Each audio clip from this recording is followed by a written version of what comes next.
Hello বন্ধুরা, আমি অর্পিতা মিহির মাম্মা চলে এসেছি আর একটা স্পেশাল ব্লগ নিয়ে। হ্যাঁ, অ্যানিভার্সারি স্পেশাল সকালবেলার ব্লগ, সকাল না দুপুরবেলার ব্লগ। তো দুজনে কিন্তু রেডি হয়ে গেছি, মিহির, বাবিয়া আর আমি দুজনে রেডি হয়েছি। এখন যাব পুজো দিতে। তো তার আগে দেখো শাশুড়ি ভাত খাচ্ছে। তো তার আগে তো ঘরে যারা রয়েছে তাদেরকে প্রণাম অবশ্যই করতে হবে, তাই কিন্তু শাশুড়িকে প্রণাম করে নিল, তারপরে আমিও প্রণাম করব।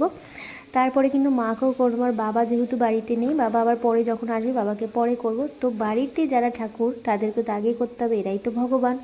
তারপরে তো বাড়ির মন্দিরে গিয়ে তো প্রত্যেক বছর যেরকম পুজো দিই, এর আগে না আমরা দক্ষিণেশ্বরে যেতাম, কিন্তু এবার যাওয়া হবে না। এবার যাব হচ্ছে বিরাটি যে কালী মন্দির, সেখানে কিন্তু যাব পুজো দিতে। তো অনেকটা লেট হয়ে গেছে, অরূপের কাজ ছিল বলে। এখন জানি না আমি যে পুজো আদৌ দিতে পারবো কি পারবো না। তো আশা নিয়ে তো যাচ্ছি, দেখা যাক কী হয়। তো দেখো অরূপও প্রণাম করবে। আর এই যে জামাটা দেখছো, এটাই কিন্তু জামা প্যান্টটা কালকে কিন্তু আমাদের গিফটের ছিল, আর আমি যেটা পরেছি সেটাও কিন্তু গিফটের। এই যে আমরা এখন রেডি হয়ে বেরোলাম, যাচ্ছি পুজো দিতে। ওই বিরাটি যে গৌরী বাড়ি আছে সেখানে পুজো দিতে যাচ্ছি দুজনে। গতবারও গেছিলাম কিন্তু সন্ধ্যাবেলা, এখন আমি যাচ্ছি, সারাদিনের সময় হয়নি।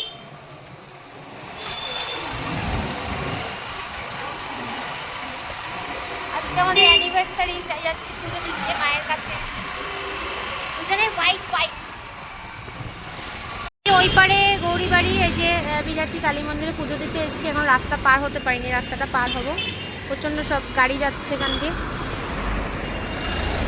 মন্দির এখন বন্ধ, 1টার সময় বন্ধ হয়ে যায়। এখন খুলতে খুলতে 4:30 5টা বলছে হয়ে যাবে। কি করবো বুঝতে পারছি না। তারপরে দেখো এখানে তো বলেছিল পুজো দিতে পারবো না, কিন্তু উনি বলেছে ভেতর দিয়ে গিয়ে তুমি একবার দর্শন করতে পারো, দরজা কিন্তু খোলা হবে না। তো ভেতরের এন্ট্রিটা তো খোলা থাকে, যেখানে যারা কাজ করে যিনি থাকেন তিনি খুবই ভালো ছিলেন, ভালো ব্যবহার তার। আর তিনি বললেন, তাই অরূপ অনেক দূর থেকে গিয়ে কিন্তু মিষ্টি মানে পুজোর যে ডালাটা সেটা কিনে নিয়ে এসে, কারণ এখানে যেই ডালার দোকানগুলো থাকে সেগুলোও সব বন্ধ হয়ে গেছে।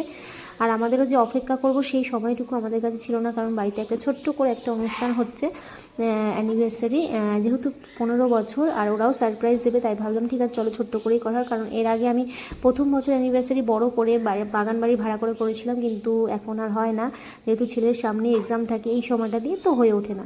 তারপরে এখানে মাকে এখান থেকে দর্শন করে চলে গেলাম